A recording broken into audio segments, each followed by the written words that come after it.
Oh. We're live, everybody. Oh. As always, pre-show is the best show.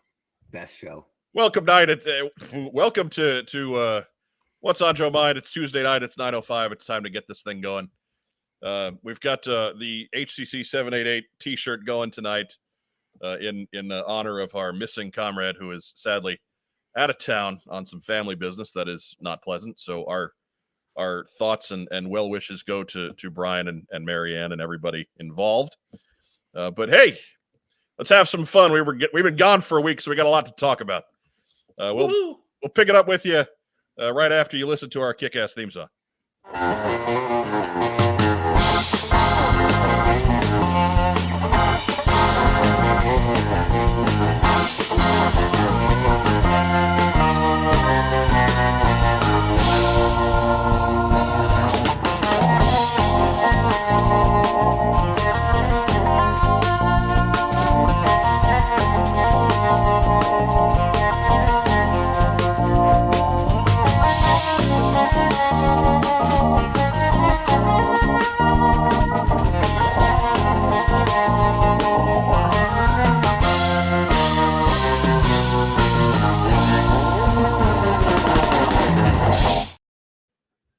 Everybody, welcome to What's on Joe Mind. We are a fan cast about the world of GI Joe.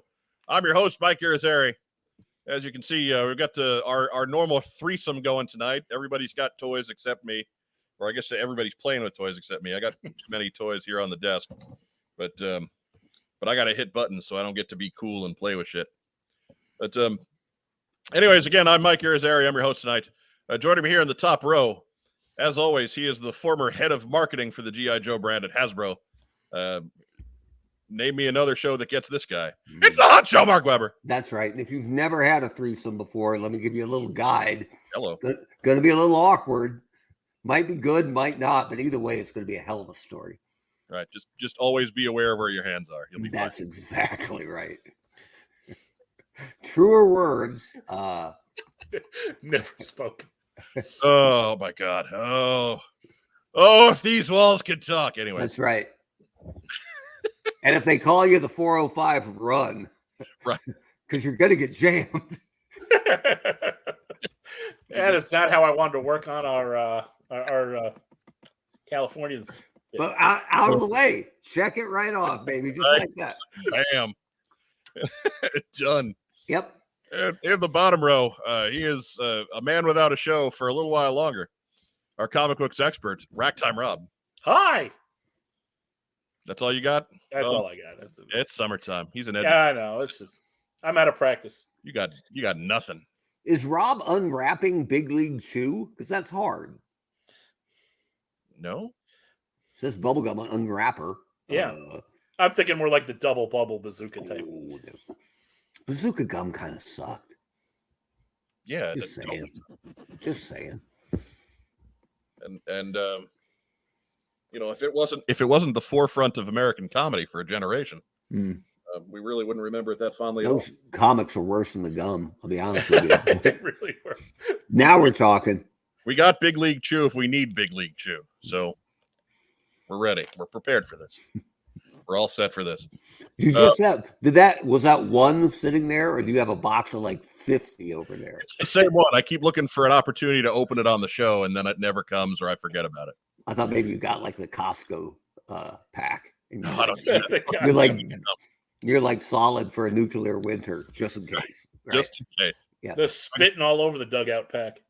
I got bubble gum, I got grape, and I got new raspberry. I'm all set. Oh, now we're talking. But anyways, we are on against the Major League Baseball All-Star game tonight. Yeah, right. The Rangers against the Braves. Can't wait. Right. Who cares? I just, it's an all-star game. So you know anybody watching that, go kick in their TV, tell them to head over on What's on Joe Mind. We're all, I mean, obviously we're making the right choice, but we're big baseball fans, right? But right. It's weird to me that they can't get enough votes to prevent a fan base from just taking over one every year, right? When the team's good out of nowhere, their fan base just goes like, yeah, we're killing it. We get all the starters. And they kind of do. Right? Now, in fairness to the Rangers and the Braves, if you pull up the All-Star ballot online, and it gives you the very basic offensive stats, like if you're not, those guys are all hitting. Yeah. So if you don't know who to vote for in a spot, like Texas guy and Atlanta guy is not a bad default choice. Yeah, I'm not ripping on them, but I saw a post on a Royals page this week lamenting. Remember the 2015 All-Star game? And it was like 7 Royals started. Right. So yeah, that was just ballot stacking. Yeah. Come on. Now. Well, Kansas City doesn't get much. You have to give them one. Kansas City shouldn't get much. Let me put it that way. Look, I would. I don't have any. Actually, Kauffman Stadium's one of my favorites. I just dig the waterfall. Right? Yeah. But let's talk about Cleveland. Bad team, bad system, bad ownership. Kansas City has nothing. We were posting American League Cy Young finalists for my Eternal Baseball League, and one of them was Stan Kovaleski, the famous spitballer from Cleveland. Just going to say Cleveland, because I knew what was going to happen when I posted it. So I was very careful to say Hall of Fame Cleveland Indians pitcher Stan Kovaleski is a finalist for the AL Cy Young Award. And underneath there's a picture of all 6. And it says, now, mind you, for folks that don't know what Weber does in his spare time, besides the spare time he does with us, he runs Eternal Baseball, which is a league and a podcast that takes all of the greatest ball players from throughout the 150 years of Major League Baseball and puts them onto one team, and they all rumble at it for 102 games. And it's a blast if you love baseball. If you don't love baseball, skip it. But we refer to in that league the Colt 45s as the Astros, the Browns as the Orioles, the Devil Rays as the Rays, the Senators as either the Twins or the Rangers. Basically, if your club changed its name, we go by the current name. And everybody's cool with that except the Cleveland fans, because it just happened. And because I call their team by the current name, I am a woke libtard. So appreciate it, Cleveland. Right. Well, just constantly remind them, hey, one of these days you won't be the team that has the longest World Series drought. So, look, I'm just upset that you have an entire history of Cleveland baseball players, and your all-time team does not include Wild Thing Ricky Vaughn. Oh, I know, right? I think that's a huge oversight on your part. Right. I think I can understand Willie Mays Hayes because there's a lot of outfielders. Right. But look, how many great Cleveland relievers are there? I think Ricky Wild Thing Vaughn is your guy. I should add him and call him a guardian and just see what happens.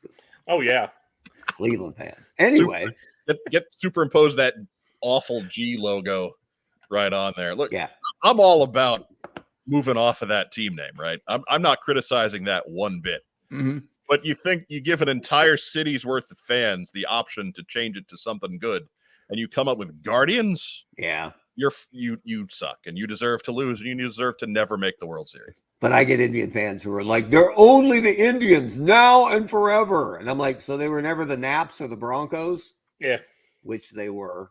But whatever. Right. You do you, Cleveland. Oh my. Just start you need to get over back to the Kansas City boards and start talking about Frank White being on the team or whatever. Neil Hill is wondering if this is a baseball stream. No, it's not. We're actually here to talk about Spider-Man and his amazing friends. Because somebody threatened to leave if we didn't. Oh, wait, isn't this the week we're talking about Batman, the animated series? No, that was last week. And we didn't have a show. That was the Batman episode. Fair enough. Oh, goodness. But Phil, of course, priorities in order, calls dibs on Firestar. Okay. Redhead. Like he's got a shot. Right? Redhead. He's got a better shot with Iceman, frankly. Yeah. Probably. If you read the current books, absolutely. Yeah. Yep. Totally does. Yep. But What do you say? Hmm. We get to community calendar. Woohoo! And you'd think when I say that, I would have the buttons ready to go. No. Let me get some vodka first. Right. Oh, I don't like where this is going. Community calendar. The 4 or 5. Jam! She knows. It's Rex on that. I'm Joe ComicCon. I'm your host, my dear Aaron.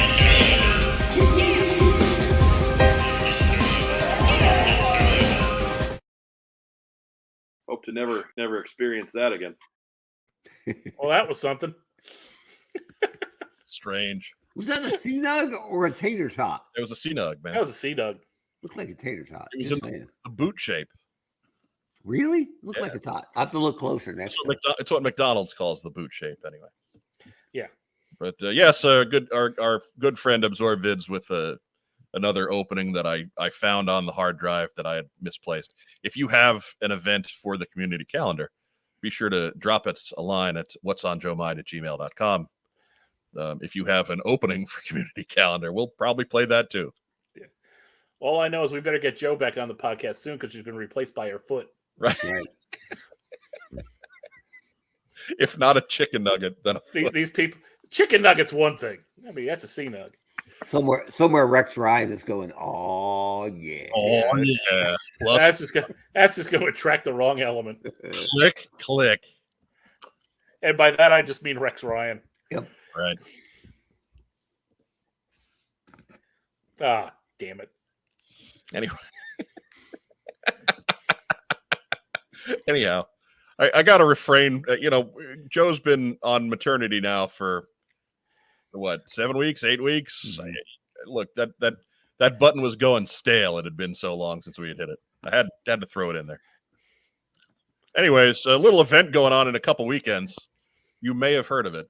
We haven't talked about it much because it doesn't need us to publicize it. You all know San Diego Comic-Con, right?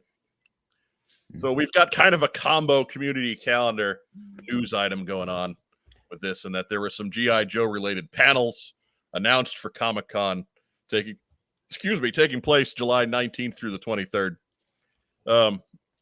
First up on Saturday at 1 p.m. You can read there if you squint real hard. Joe's and Cobras don't agree on much, but even they can see that GI Joe's classified series toy line is an absolute hit. Emily, John, Lenny, and Tony form the development team behind the scenes. From the development team after behind the scenes info, a sneak peek from the future of the classified series, and more about the most recent HasLab project.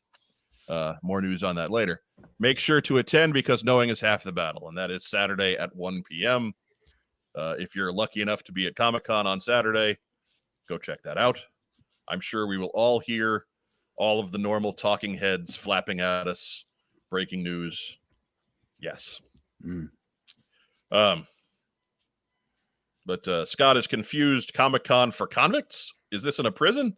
It may as well be, Scott. Mm-hmm. It may as well be. Prison comics, a lot of Suicide Squad. But hey, man, Burger Lounge, Round Table Pizza, San Diego's fantastic. Can't wait. Andrew Gauguin gives us you mean Comic-Con International in San Diego? Of course. San Diego Comic-Con staff. Yeah, that's probably about right. Biff McHonky Donk, if I can make it work, I'll try and live stream the panel. You will be tackled by security. So I hope you're ready to give us some pain. Bob and weave, buddy. Yeah. Running crooked lines. Just play yakety sax and start running. Right. It'll be awesome. Or maybe if Diana Davis is in attendance, maybe you can set her up with the real recording and you just have like the big dummy camera. Mm-hmm. And there you go. Them occupied while she records the panel. Decoy action. There you go. Now we're thinking. Put the camera on the support animal that is a bulldog or a one-eyed cat and watch them struggle to try to get at it, right? Yeah. Or you get those Mission Impossible camera glasses. Oh. Cheapest Big Spender says, and be sure to check out the Japanese Friendship Bell while they're searching for free parking. Well, there you go. Makes perfect sense. Anyways, so Comic-Con 2 weekends from now. GI Joe Classified panel, 1 p.m. on Saturday. Mhm. That is the 22nd. Sure. Yeah. Yeah, we'll go with it. No, I think you're right. Yeah. I'll double check. But Also at Comic-Con, later that Saturday at 4:15 p.m., the Transformers and GI Joe are back at Skybound, kicking off the Energon universe. Superstars Robert Kirkman, Daniel Warren Johnson, Joshua Williamson, I am really struggling to read this, and Sean Mankiewicz reveal the secrets behind the most anticipated comics of 2023. So same day, Saturday, July 22nd, 4:15 p.m. Again, if you're lucky enough to be at San Diego Comic-Con on Saturday, that's your spot. Cool. Should be a great time. Yeah. Like I said, I'm sure all the normal talking heads will be there to race to their computers to be the first to inform us of the news.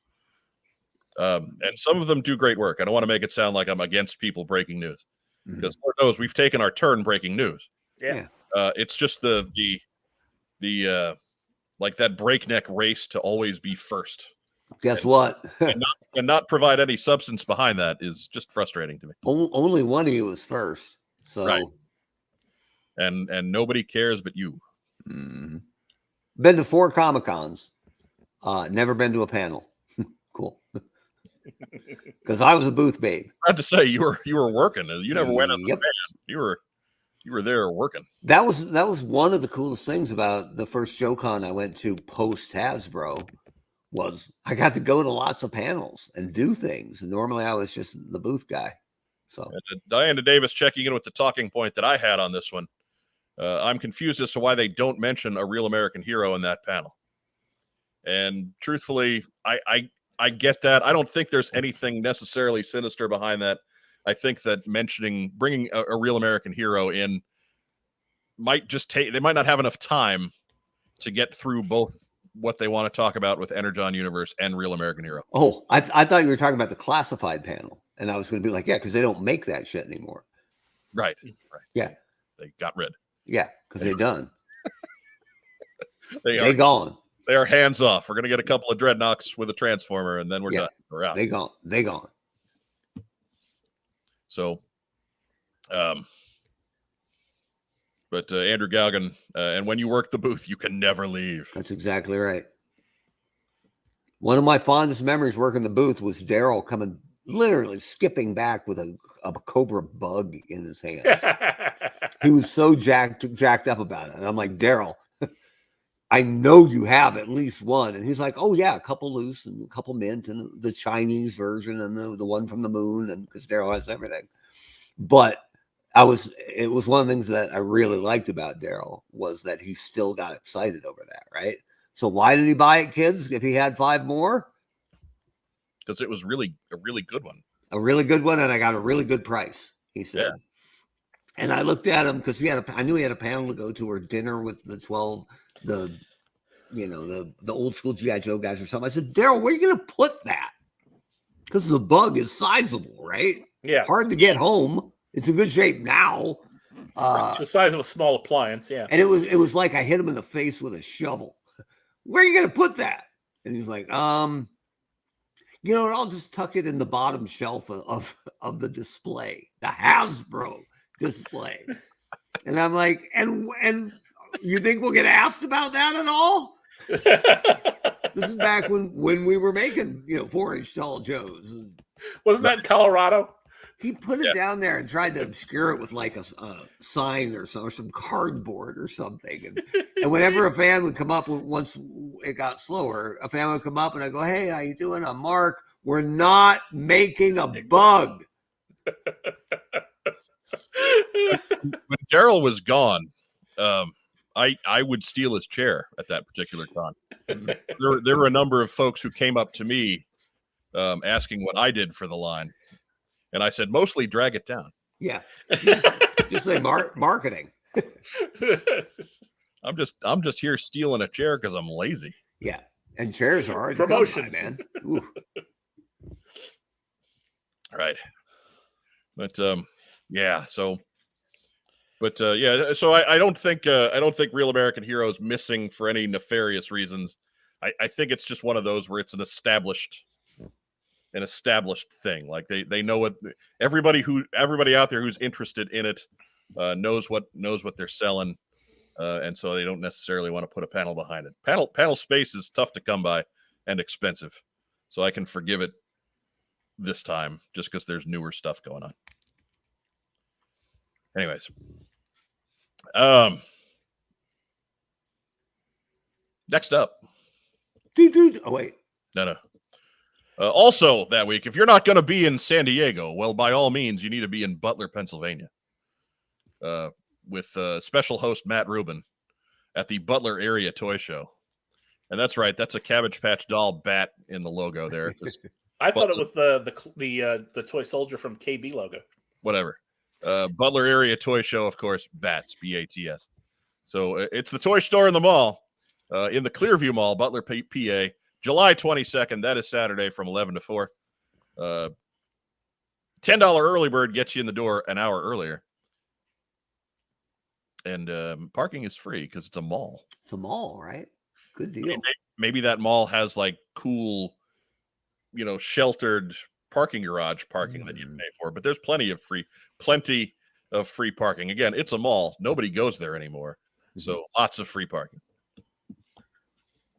That mall's too busy. No one goes there anymore. Yeah. Special $0 discount. And that's not a percent, man. They're going bulk. $0 discount if you hug Matt Rubin and mention what's on Joe Mind. Ooh. That's right. Darren Marshall's in tonight because they announced a couple paratroopers, so that's why he's in. There you go. That's why he's in. Good to see you too, man. But wait, your handle is Beachhead now? It was way back when I met Darren Marshall.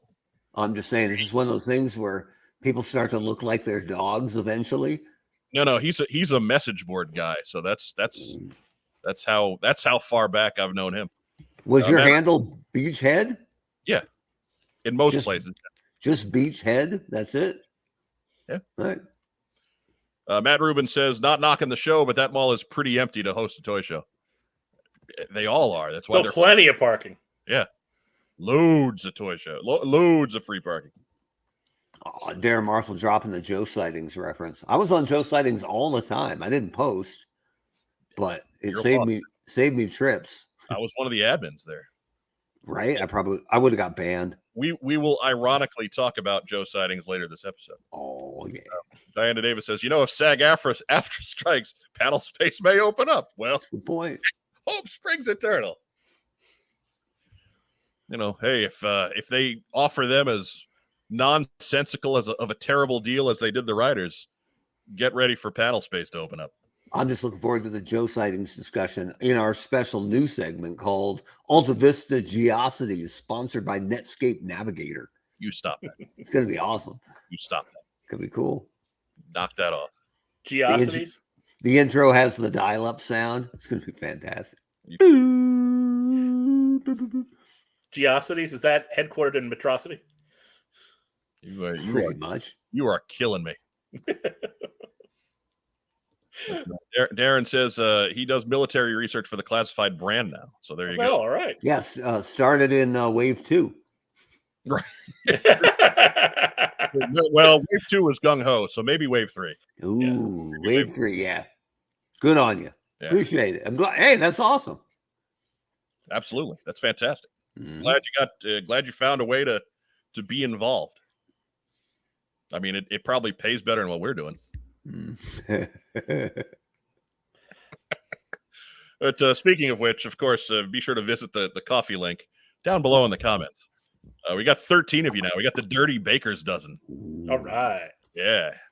That doesn't sound like a group. It sounds like a move. That's right. It's most effective after the reverse Rick Moranis. Oh boy. I am not going there. I got to try and not willingly. Not without at least 3 drinks in me. That's right. Cheers, everybody. Anyways, next up, of course, Hey-o. it's back.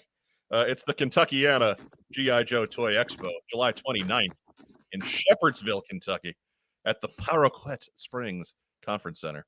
And being in Kentucky, I'm pretty confident that that's Paraquet. So, great show if you're into 3 3/4. Great show if you're into 12-inch Joes. I've known these guys for a while. We worked with them back when I was running CoilCon.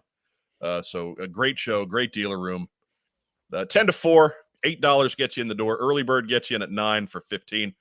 There is a Friday night preview from 5 to 8 p.m. You can do that for $30.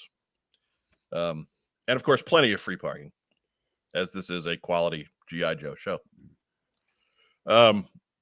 As it says right there in the ad, for all the current news and details, slide on in to kygijoe.com. Yeah. You get 3 drinks in me, and maybe that might happen. Oh boy. Free parking.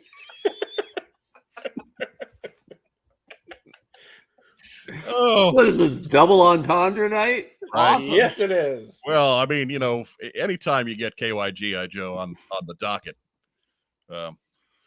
We go completely middle school. If Joe were here, she would have left already. content gets a little slippery. Yep. It's loose humor. Just glides along. Yeah, we're working blue tonight. We're trying not to, anyway.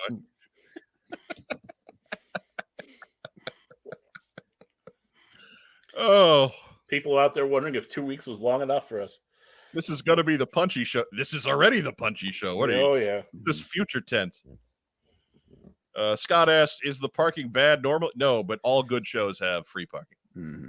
That's just there's going to be a lot of running gags, Scott. I know you're kind of new. If it just roll with them. Eventually, they'll start to make sense. Yeah. But free parking is one of our things.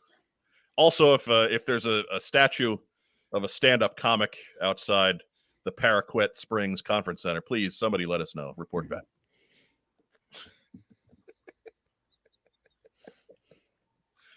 Oh, goodness. Josiah Alcorn notes that parking is free, but only in the back. Oh boy. But hey, for KYGI Joe, that's where it's necessary. So, it figures we'd be having a night like this, says Matt Rubin, between the day I've had and my birthday. Well, happy birthday, Matt Rubin. Apologize that it's not going so hot for you, but hopefully our buffoonery will make it a little better for you. Mm-hmm. Buffoonery. That's about right. Oh, goodness. We're known buffoons. That's all we got on community calendar. Yeah, look, that's it. Thank God.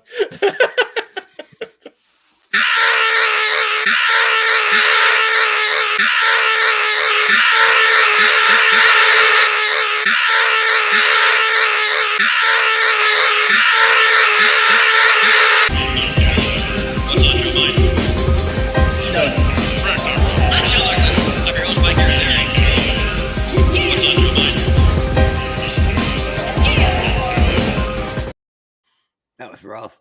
That was something. Not sure what, but something. Look, we warned everybody when I did that live that was what was going to happen there, right? And the man followed through. Okay, we knew that was coming. I apologize to everyone, staff, viewers, everyone. I'm sorry. That's on me. Okay, Staff, viewers. However, humanity. what we should take from that is that if you have a show that you want to promote on community calendar, and anything to bracket with those fine buffers that he brings to that AbsorbVids brings to us, what's on joemind@gmail.com. It's a great place for all the correspondence you have for the show, whether it's community calendar events or letters for the mail call, or even if you've just got pictures of the stuff that you bought recently, we'll put them up. We've done it before. Nobody said anything. So you don't see it because it doesn't come to us. We got nothing. Now that we've pushed out Mail Call episode 5, available on our channel, which many of you watched right away, and thank you. And the rest of you need to go watch, because we're going to do short content. The point is so that more of you watch it, and hey, spread the word on this stuff, man. We're trying to answer questions from you, our beloved community, and do some good in the world.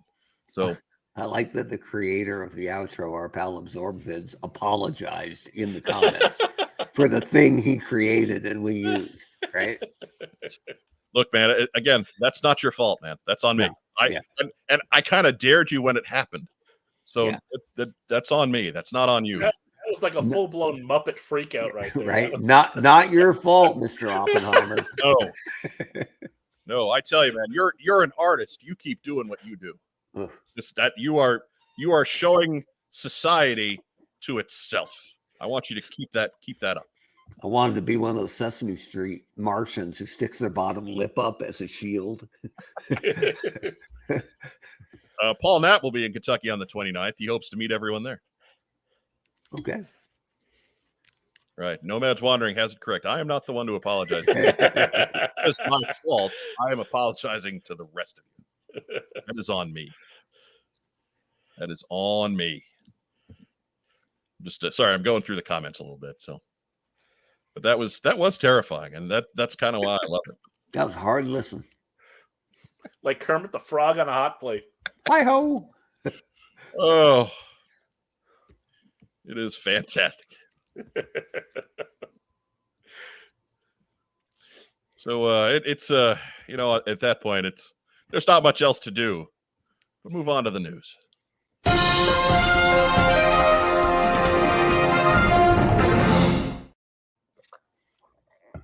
We haven't frightened anyone to death with that just yet.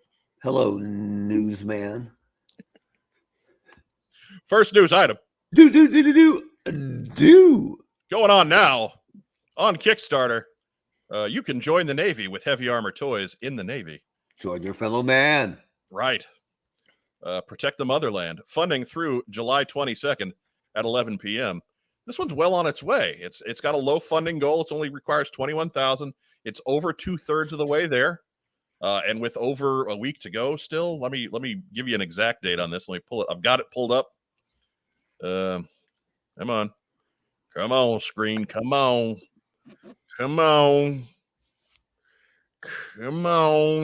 Oh my, no, it's over almost $18,000 of a $21,000 goal. It's got 11 days to go yet. Oh wow. So lots of time to start piling up many stretch goals. Let's spread the word on this. Let's give it a look. Head over to Kickstarter, type in the Navy, because that'll be what brings this right up for you. Lots of great O-ring figures available to join the ever increasing list of available O-ring figures not made by Hasbro. But lots of spots that Hasbro didn't fill in the day. There's a couple of guys that look kind of familiar. Ketchup is part of the original $21,000 funding. Mustard and Relish, the other flight crew guys, they are the first two stretch goals. We've got sailors in life vests. We've got Navy SEALs that on land that kind of look like Wetsuit did in the comics. We've got a gunner that looks kind of like Deep Six did in the comics when he wasn't in his big diver bell. We got officers. We've got other flight crew. We've got all kinds of cool stuff going on in this Kickstarter. Go on out and check it out for yourself. Figure out what you can pledge and give this a look. Totally worth it. Yeah, and it's just about there. With 11 days to go and less than $4,000, you can. I mean, knock on wood. This is more or less in the bag at this point. Mm-hmm. I am pleasantly surprised that it took that much of a jump since the last time I looked yesterday. And not to squish their momentum, but if you take that original Deep Six and take a hammer to it, that Deep Six figure is on the inside. It's like snake armor. A lot of people don't know that. That is not true, actually. Pretty sure that's true. I heard that somewhere. Yeah, it's not true. Pretty sure. Yeah, don't do that. I'm not saying how I know that, whether it's through experience or not. But that is actually not true. Look, if you take a hammer to that original Deep Six figure, who cares? it would be more articulated. Isn't the neck on that like 4 inches long or something like that? I think it is. Like, I think I remember somebody broke one open to try to use the head to make a more reasonable deep six, and instead they made Mechaneck. Right. Was not what they were going for. No. I mean, you were just kind of better off taking a grunt head and painting the hair red. Although, if you want to stick a life jacket on that figure, then you can. I like the it. extra neck would help. Kind of works. If that head peg is 4 feet long, you just put him in the turret of the whale on its own. He's good. Just stick the head sticking out of the gun tub. You put glasses on him, and hey, Plastic Man. Hey, there you go. Who knew? Right? That red hair, he'd be the elongated man. Yeah, Beta Ray Bob notes that taking a hammer to Deep 6 V1 is about the only way to have fun with that. Yeah, it's hard to argue that. Pumping the bellows to go up and down wears off pretty fast, so yeah. Neil Hill also asks, why did 25th Deep 6 not fix the original shortcoming? That is really the question for the ages. I understand it's not going to be perfect, but all they did was add wrists. Yeah. That wasn't me, by the way. Elbows. Not me. I'm sorry, elbows too. My bad. Yeah. Not me. Pointless is what it was. So yeah, no idea. No idea. Dustin Jeffrey notes that some say if you take a hammer to Deep 6, your hammer would break. And yeah, that sounds about the way that would go. But remember, get yourself over to Kickstarter. Check out In the Navy. Pull up this campaign and give it a good look. It's going to make it. So might as well get yourself on board. Let's unlock some stretch goals. Let's make this happen. They want you. Doing a great job with the product and getting the word out on Facebook. Now it's time for us to help you out. Spread this out in your social media circles. Let's get this done. Mm-hmm. Next news item. Boot. All right. Look, So, I'm freelancing here. We had a no, I'm freestyling here. Sorry. I didn't want to cut you off. It sounded like we had a pregnant pause. Right. But Power Comics Super Joe Unlimited campaign is going for another couple hours. It is done as of midnight Eastern time tonight. It is fully funded. So go ahead and check that out. Give it a pledge if you haven't already. Looks like a great opportunity to take a Real American Heroes immediate predecessor, bring it to life in comic book form. We're going to get at least issue 1. So there you go. Get yourself on board. It's there. It's time. It's now. It's Super Joe Unlimited. It is funded. And you got once we get done tonight, just head on over to Kickstarter, check out Super Joe Unlimited, pull right up for you. $10,000 goal. It's blown it away. So get yourself in now because it's going to be a lot easier to get in on the ground floor than it is to try and find issue 1 later. And let's hit that stretch goal. I think it's bike shorts for Gorgonzola there in the background. Yes. And he needs it. Holy smokes. Yeah. Somewhere out there, Dr. Manhattan. Jack Kirby style briefs. Somewhere out there, Dr. Manhattan is like, geez, man, have some have some dignity. Have some humility, Jesus. Right. And not just, the cheapo Walmart stretchy shorts either, like the good ones, like the Under Armour ones. That's what we're trying to get for them. Yeah. Gorgon needs yoga pants. Wrestling quality. Matt Rubin notes this is just the comic series on Kickstarter for now. Not sure if they'd be allowed to do toys or not. Somebody else has the toy rights. And Power Comics has there are some toy stretch or rather pledges that you can make for some of the official new Super Joe toys. Head over to Kickstarter and check that out. Yeah. I don't think they've got a gore done yet though. But again, go look, go check it out for yourself. Next news item. Gore. And congratulations to Austin and everybody involved there. They've got variant covers. Sorry, I didn't mean to cut you off in your middle of your dutes, but there's a stretch goal, or rather a variant cover from Larry Hama. There's a variant cover from Brian Shearer. There's all kinds of established Joe folks working on this project. So head over and support them as well. Sorry about that, Mark. There you go. And it's old news at this point, but we would be remiss if we didn't put together a cheesy graphic for them. But we had some pre-order reveals way back on June 28th.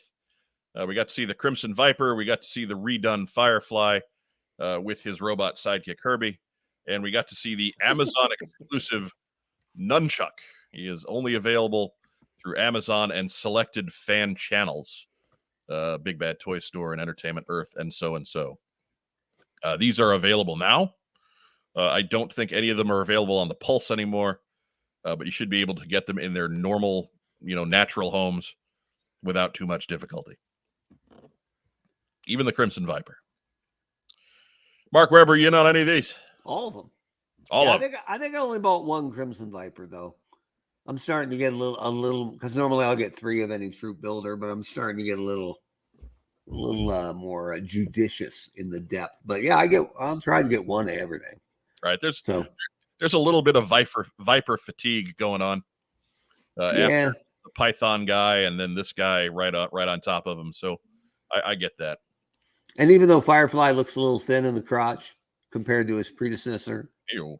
the Diaper Viper, he looks great. And Nunchuck looks great. So nice to see some camo on guys. Falcon. The camo's there. It's just dark. It's very dark. Yeah, it's very dark. I thought it was an interesting decision on Falcon to make the camo stripes the same color as his pants. It was it's a head scratcher. Mm.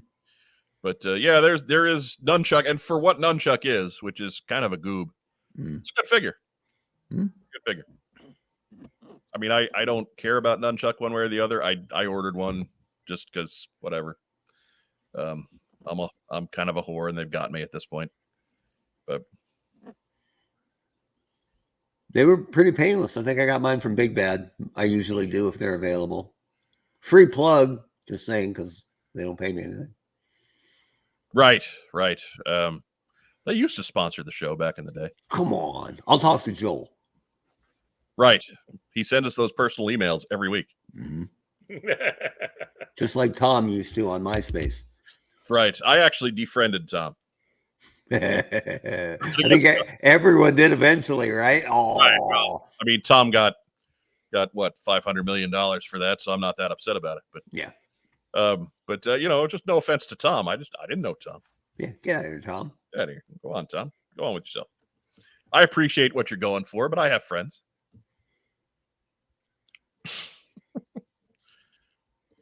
But Viper fatigue can be relieved by a stay at the Cobra Rest and Recreation Center in Antarctica, as seen on the Viper is Coming. Catch a show with the Cobra Cuties. Right. Neil Hill says what we really need is a repaint of the bat. Oh, yeah. Look, but you know what? I get you. There's a good joke in there, but at least they do different stuff with the bat. Screw bat. Right. At least the Arctic bat gave us the chainsaw hand and the new head if you want to put a different head on him. Like, there's different stuff going on there. This Crimson Viper is just the same stuff, just in different colors. Well, and the Arctic bat is brand new, right? Like, at least the concept. We've never had that before, right? Right. Or did we? Was there ever an Arctic bat? There was at the last stages of the 4-inch lines. There was a white bat that got put out there. Okay. But Derek Holloman with the obvious. What we really need is another Snake Eyes. There's nothing wrong with another Snake Eyes as long as it's totally different, right? If they did the V4 Snake Eyes, hell yeah, bring it on. But Darren Marshall chiming in, 50th anniversary was packaged with Snow Job. There you go. So that wasn't me either. But it wasn't bad. No, it was fine. It was just a repaint. But Justin Jeffrey notes, snagged a Viper 3-pack for Prime Day today. They were cheap. Only $49.99, I think. So that's deep discount on a Viper 3-pack. Yeah, that is. That's not quite as well as I did with the 35% off thing that Azrael Pulse did, but right. But you can get the whole first wave of starting lineup figures for $4.99. Right. If you go to Ollie's. Yeah. Right. I was in an Ollie's earlier today. There's one not 5 minutes away from here. Did you find anything? It was, you might as well call it the Snake Eyes, the movie figure superstore. It was choking on those figures, especially. So Akiko survived the movie by hiding in an Ollie's? Yes. Yep. Okay. That's how she made it through. Yeah. All 5 of them were less of Scarlet than anybody else. But That's because they're still at the Walmart. right. It's just, I mean, if I am the first to dismiss when people call less popular figures peg warmers, right? Mm-hmm. I don't think Classified proper has known a peg warmer yet. Some sell better than others. But there really weren't any that just sat there, except, man, those movie figures. Yeah. The funny thing is, you'll see them go away and then they'll come back. Right. At the Ollie's, they are $4.99. Mm. There were a couple other normal Classified Joes, non-movie Classified Joes, that were $12.99 because people want to back those. People want to buy those. Right. But for $4.99, you could get yourself a movie Snake Eyes. Nope. At least 3 pegs of Snake Eyes alone. They weren't bad figures, as I recall, other than wasn't the Storm Shadow kind of rotten? Yeah, Storm Shadow's a bit dull. Wasn't he like bone colored and not white and hardly any accessories? Yeah. Eggshell. He's taupe. Right. Yeah, it was a good opportunity ruined by some bad colors. Taupe Shadow. But hey, does Firefly have his phone? Is that what's in his hand, or is that a controller for? I believe it's a detonator. Yeah. Yeah. Mm. And Diana saying what we're all thinking. Somebody likes that action pose. Yeah, duh. It covers up the brutal chest cut. They know what they're doing. I'm not kidding. Look, they have vests for that, though. All 3 of these guys have gear that covers up that brutal chest cut. So even that doesn't work. Just in case. But Derek Holloman has yet to discover Classified at his Ollie's. There's a lot of Eternal movie figures. Boy, did And that for that, movie, we're sorry. boy, did that movie suck out loud. I will take triples of Snake Eyes movie figures over anything from Eternals. Wow. Such a bad movie. Mm. I seem to remember ages ago a Joe Colton post about how excited she was that they went to like 4 different stores and managed to get all the Eternals figures. Yeah. She lied. And I I'm don't like, get that. yeah, you could have waited and just got them at the dump. Just saying. Right. What a crappy movie that was. That was such a bad movie. The high point is Star Fox showing up. Right. Redhead. Worst possible Avenger, yet he's the highlight. Yeah. And the guy, I don't even remember his name, the guy who played one of them is from a fantastic BBC series called The Bodyguard. If you've never heard of it or seen it, it's really good. And he showed up in this, and I'm like, oh, it's that guy. That actor's great. I'm like, and we'll never hear from him again. Kiss of death. Right. Right. But Matt Rubin's correct. The figures were nice for what they were. The movie they were associated with sucked to high heaven, and that is also true. Mm-hmm. But there again, not a statement on the cast. I don't think it was not acted poorly. No, but just a badly written movie, a poorly directed movie. I will maintain, however, that The Eternals is among the most accurate of MCU translations in that both the comic and the movie bore me to tears. There you go. So, yeah, I just finished reading like back to back issues of X-Men. I'm a big X-Men honk. Jesus, there's a lot of talking going on, right? I've gone through 3 comics in a row. Ain't nobody fought nobody. Sam Myers notes that bodyguard guy is Rob Stark. Is that his name? Yes. No. The actor's name is Richard Madden, but he played Robb Stark on Game of Thrones. As well. I was not a Game of Thrones guy. So he's Rob Stark. Yeah. Okay. Spoilers, he's the victim of the Red Wedding. The one? Even I know what happened at the Red Wedding, man. Come on now. There's plenty of victims to go around there. Next news item. Do. we're moving along. We're not even at the hour mark. We're well into Flying. at this point. Let's go. Like Weber's hosting. I Right? know. Time to go. Is there a pitch clock on? If this was the Eternal Baseball podcast, Trevor Hoffman would be giving up a grand slam right about now. Right about now. Yeah, Right because about you now. dared to call for the bullpen. Yeah, and that's not a slam on Hoffman. Insert Lee Smith, Jason Isringhausen, John Hiller, whoever our closer is. It's about time for him to crap the bed. Right. Because they hate relievers in Eternal Man. Baseball. That Oh, can be you bring in the goose, it turns into home run derby. Pretty bad. Yeah. Checkpoint Alpha wonders, sup, guys? That's a good Sup? question. That's Sup. what everybody's wondering. What the hell is up tonight? Sup. Sup. It's kind of a punchy evening, if to answer your Yeah. question. We're not making fun of you. We're flighty. You missed the threesome in the KY show. Right. Free parking though, but only in the back. Free parking in the rear. Well, now we got the next short.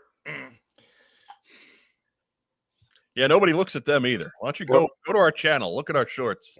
Or our longs. Check out our shorts. Anyways. We got a bend Russell reference. Jeffrey Digging says, that. we've discussed baseball and the Eternals. Are we sure this isn't the Eternal Baseball podcast? Oh, Ooh. maybe that's why we don't have more viewers. People see Eternal and they're like, "Oh God, boring." Oh, not that Marvel movie. That never works. But bonus points for Dustin Jeffrey. There we go, making it happen. There we go. He gets 5 honcho points. Jake Rose, yeah, but Jake Rose gets 100 for referencing Ben and Sisters. Yeah. The best one, the best one is Highway 20. It goes due east out of Bend, and there ain't nothing on it till you get to Burns, which is like 2 hours east. There's one city. It's called Milliken, and legit, it's like population 5, right? God. And the best bit, right? Because there is like a gas station there. There was a murder there like 20 years ago. And I'm like, well, that can't be too hard to solve, right? It's 5 people. One guy's dead. One guy runs the gas station and called it in. One guy's the sheriff. So kind of narrows it down. Flip a coin and start there. The serial killer in Milliken is going to have a short career. But for our audio only listeners, Jake Rose wrote into, don't be in a hurry, Mark. If you're still in Bend, Highway 22 is jammed at Sisters. I kind of doubt it, but And, Sisters is Mark- small. As you can see, Mark is at home by the Pat Tillman jersey he's got hanging in his living room wall. I don't know. Whatever. It all kind of runs together. We got that open floor plan, which lets every room get dirty at the same time. It's nice. Good uniform look though. Yeah, oh yeah, definitely. And I cleared out some clutter this week. They're called Derek and Elizabeth. Ooh, that's cold. Got cold. No, they're on vacation. John? Well, I would say they're on vacation, but they're in Arizona right now, and this is not the time to go to Arizona. But No. they're going to come back a little singed. It's okay. So what you're saying is no cameos No, as they run by and Nope. trip over the stair gate. nope. Ain't nobody running down unless it's Mrs. Weber, and then it'll look like this. Right. There you go. Right. By her choice. I'm always encouraging her to get on camera, and she's like, "Nah, you couldn't afford my rate." I've heard that before. I've heard that before. I'll be honest. Fair enough. That is true. We cannot. Mm-mm. We can't afford anybody. Mm-mm. We have actually approached some guests in the past, and it's kind of a different world. Like we used to get all kinds of guests on What's on Joe Mind. If you go back in our audio library, there are interviews all over the place, and we haven't done that nearly as much in recent years, and it's because we're kind of a victim of our own success in that regard. Because in a lot of cases, the folks that we got for interviews didn't really understand that there was a market for things like podcasts to do interviews. So now they charge for them. And that's not everybody. I don't want to, I'm painting not with the widest of brushes, Mhm. but it's difficult. And frankly, if you have the choice of going on a show where somebody is paying you versus one where somebody is not, I'd go on the one that paid me. Mm-hmm. You know, I mean, we're all in that boat, right? Absolutely. So yeah. So I don't. We're not mad at them, but if you're wondering why we don't have nearly so many guests, Mm-hmm. that's why. Anyways, moving on. Next news item. Dude.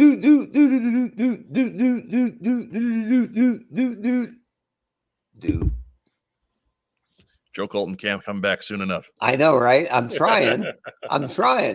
Oh boy. Anyways, revealed on Instagram, Doc's going to be part of the classified line. Yay! There we go. Good to see you. But you can see it there. That is straight off Emily's post on Instagram. You're still reading because she put a bunch of stuff before it. How dedicated. Second spoiler alert, Doc is joining Airborne and General Hawk in the main line. So there you go. We've got there's Stretchy the Stretcher thanking them for revealing on Monday and not on Tuesday. Because last month, all those Tuesday leaks and Tuesday reveals were killing me on show prep. So I'm really happy that stuff happened on Monday this time around. Had they clearly referred to Hawk as General Hawk before? I think so. Okay. Kind of intermittently. I think much like the rest of us, we just call Hawk, right? Yeah, but them saying General Hawk, right, pretty much lets you know what version you're getting. Yeah, look, version 1 Hawk is kind of a turd. I don't give a shit about version 1 Hawk. I want spacesuit. I want Buzz Lightyear Hawk. Like, come on now. That's a guy who I understand that he was a popular choice for stretch goals with the Dragonfly, but whatever. He was never going to be a stretch goal. Come on. Yeah, I'm not upset that Colonel Hawk in his orange drab original green is not part of things. I think everybody who is included in the campaign is far more interesting than he would be. So, but yes, General Hawk is generally what the verbiage has been used officially. We just don't say the general very much. We don't officially know what Doc they mean though, right? Other than they just said Doc. No, said Doc. I went with the one with Stretchy the Stretcher because we hope that Stretchy's part of it. I hope it's the dude. No offense, right? But I like it. If you're going to make a new female character, then make Bomb Strike, right? Give me a new female character. Not just, it's Doc, but or Shooter. She's a girl. Brr. Yeah, Shooter. Right. Who is, I don't know about confirmed, but her name's popped up in places already. That would be something. I think she's on the rumor mill. They've never made a Shooter figure without me causing it. So if you're wondering who's causing all this, yo, that's it. Yeah. C'est moi. It's me. Oh, and another thing, you're welcome. Right. I like that Shooter figure. Josiah Alcorn with the best point of the night and the most terrifying. No! Would be Doc Link Talbot. Combat veterinarian. Speaking of, we're going to call that foreshadowing. Right. But Darren, who has, again, been doing research for the brand, says it's Carl and not Carla. So there you go. All right. Good. All right. Thank you, Darren. I had a feeling as classic as they've been leaning lately, it was probably going to be, the original.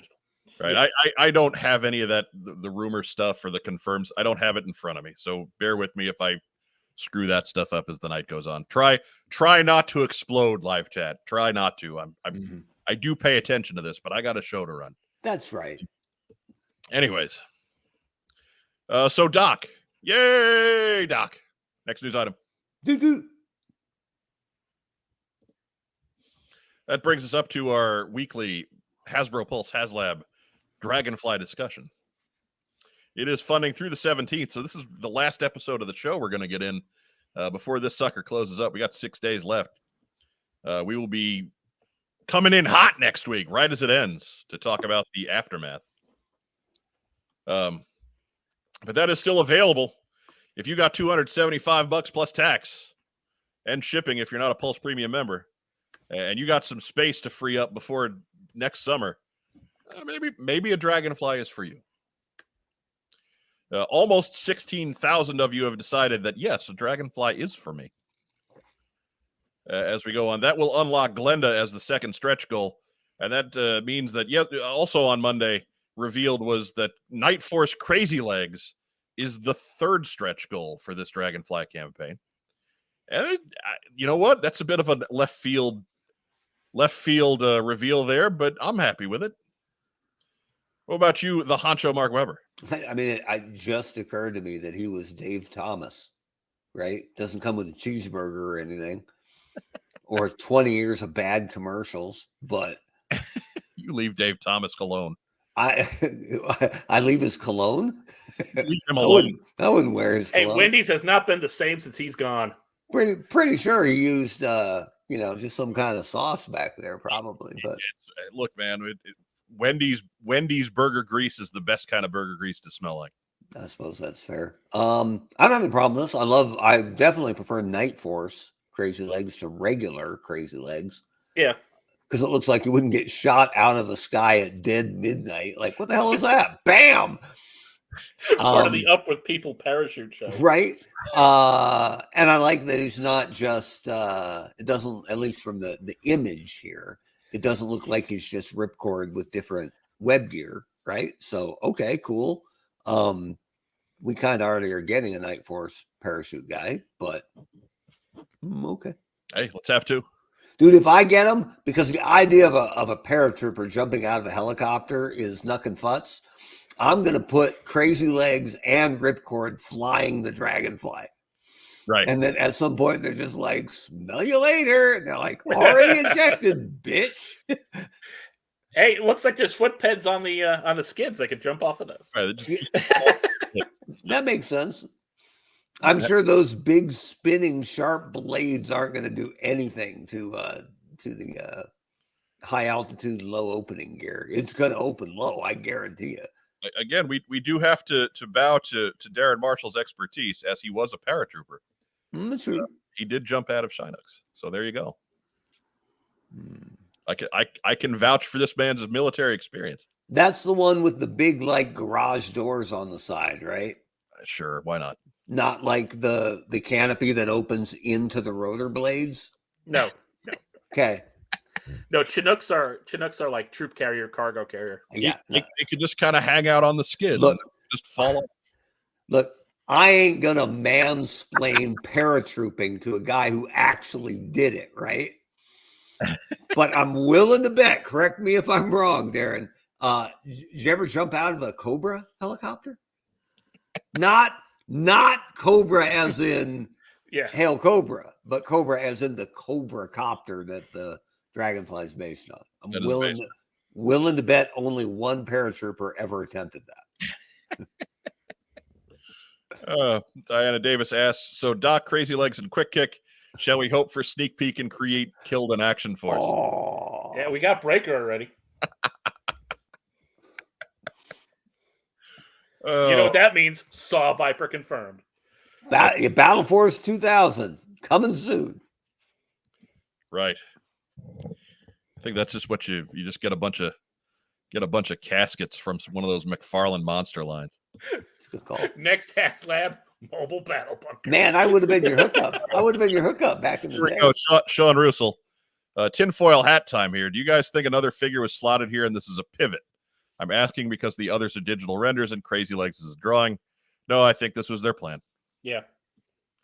Just because the digital render's ready doesn't mean that they or not ready doesn't mean that wasn't the plan. There's other stuff to work on besides the digital render of a figure that's going to be out over a year from now. So no, this is probably what they meant to do. I would have, again, going retro here, if I were running it, I would have started with drawings anyway. And when they unlocked, then I would have had digital renders as the next bit, as a way to feed out more info over time. But what do I know? Right. A pivot would be something that you would do in an unsuccessful campaign to try and make it successful. Mm-hmm. There is no reason to pivot anywhere with this Dragonfly. That second stretch goal is in the bag. It's all but done. That third stretch goal is gonna happen somewhere in the next 6 days because it's gonna be the last 6 days. And the FOMO crowd will jump in at that point. So it's gonna be there. This is what they plan to do. These are, look, folks, the stretch goals for these types of projects are going to be repaints and kit bashes. There's no way around that. I know everybody had their grand designs of what strange,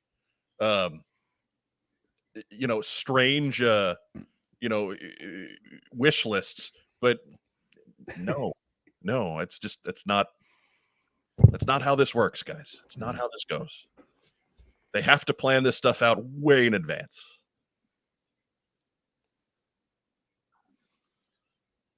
Yeah, I will not give my thoughts on what other shows' inside knowledge says. I don't care. There's no lore behind a red cap and David Crazy Legs Thomas, is there? No, I think it's just a nice piece of gear. Just something you can wear. Have we had that? Have we had said that was a rigger's hat? Yeah. Have we had a baseball cap before? With anybody, or is that a brand new bit? That closest thing was probably Gung Ho, but yeah. They couldn't give him a Marine cover, and they just gave him a Yankees hat. Sam Myers asks, "Have we all seen the Brinks tracker chart?" I think no idea what you're talking about. Oh, I have. That's the guy online who's tracked the Joe Kickstarters and how they've done, because there's this idea that the announcement of Glenda killed the buzz on the orders for this item, and it's, near as I can tell, it's just your typical Kickstarter thing, right? Big spike, long plateau, big spike. It's just kind of how it works. Because even during the slow part of this campaign, there were still 50 or 60 orders being added every day, which is pretty good momentum for that middle section. So don't believe the gloom and doom and the naysayers. That just didn't work out that way. Right. You don't pivot on a campaign that funded in the first day. Yeah. Why would you? Or on day 2 in this case, but still. Right. But why would you? Yeah. Craig Cohen has a good point that Lady J had a baseball cap. She had a baseball hat with hair. Yeah, and I'm like, yeah, but she was a woman. But I'm like, wait a minute. Actually, she was Chris Kattan. So stop. Okay. Stop. Photo Viper letting us know that Cutter and Hardball wear baseball caps. And so did Shockwave. That's where I was going with that. But Viper Scout notes that aren't Wendy's caps red. And yeah, I guess, don't they have those visors? Right. Oh, I don't know if that works. I don't think. Maybe this is more SCTV, Dave Thomas. Isn't baseball cap plus beachhead buck plus blue paint Shockwave? Sure. All right. I'll be that guy. Right. You heard it here first. My inside information. Well, I think he's also a name floating around the rumor mill. Yeah, he is now. Right. Well, I mean, why wouldn't you do Shockwave? Right. But why would you spin Shockwave as a third stretch goal behind a $300 paywall? That is dumb thinking. No. I'm talking about rumor mill for a figure coming out, not rumor mill for this. Yeah. Well, with Night Force becoming a thing, that makes sense. Yeah. Oh, a patrol cap. Yeah. He had a painter's cap, which was fashionable in the 80s. Right. Anyways, and Scott is accurate in that Shockwave is purple, and he's got a laser gun for a hand. Oh, yeah. Dude, look at Rachel Salinas with the throwback to Mike's "What I Got In" 2 weeks ago. Steamroller, baby. Woo! Now with a 14 pack, right? Because he's had 20 years or 30 years to build up the gym. I can hardly wait for the gun holster belt buckle. Oh, so good. Oh, Scott says I had a painter's cap with the flaps like Shalimar wore. Who the hell is Shalimar? I'm around. Shalimar was an R&B group, late 70s, early 80s. Oof. Okay. Second time around was their big hit from. Oh, I heard that one. We used it as the closing theme for the Action Force Kickstarter. Anyways.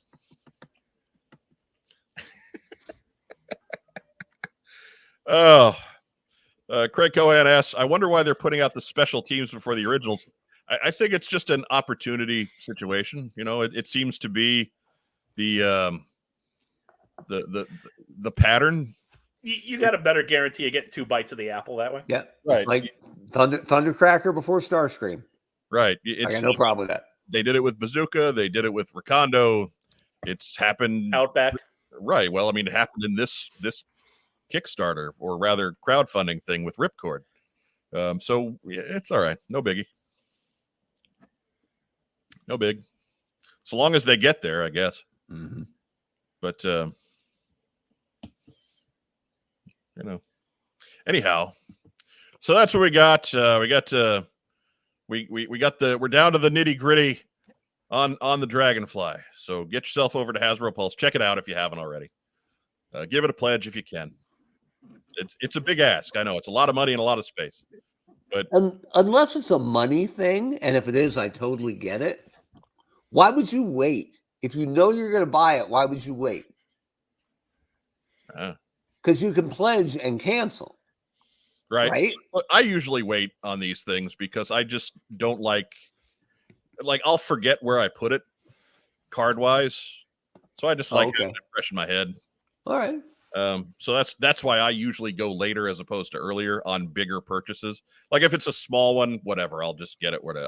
I'm not so hurting for cash right now that I can't say, you know, something under $50 and just react to it. Okay. That's legit. But bigger purchases, I like to figure it out towards the end, just so it's not floating in the ether for too long. Mm-hmm. Big purchases for me always go on the household card. Because you have a death wish. What is so far so good? We'll see. But Sam Myers, so not a risk really in the context of a HasLab. It wouldn't affect classics or classified at all. No. For purposes of sales and success and things like that, HasLabs are kind of their own animal. Like the obviously the Joe team is involved with this, but they're not the only team involved with the HasLabs. Mm-hmm. So,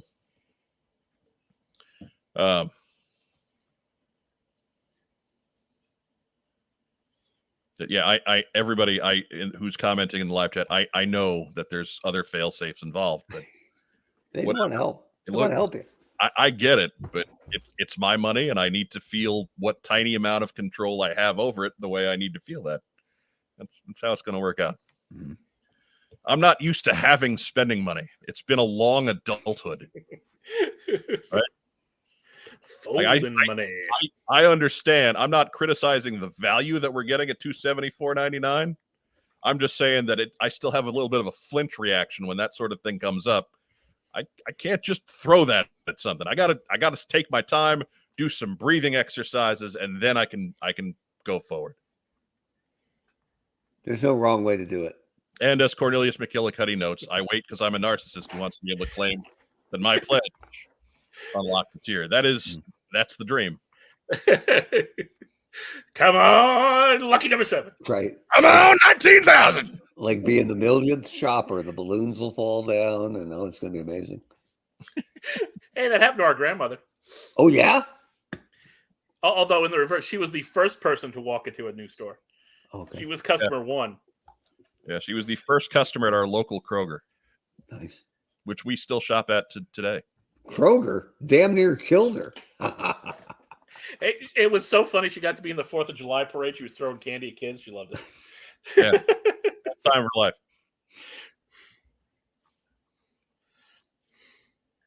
Right. Yeah, Sam Myers says, I know the investment guys have a whole system. They wait to see the numbers look like and determine how many are worth purchasing if they plan to sell them on the secondary market. I get all that. I'm buying one. Yeah.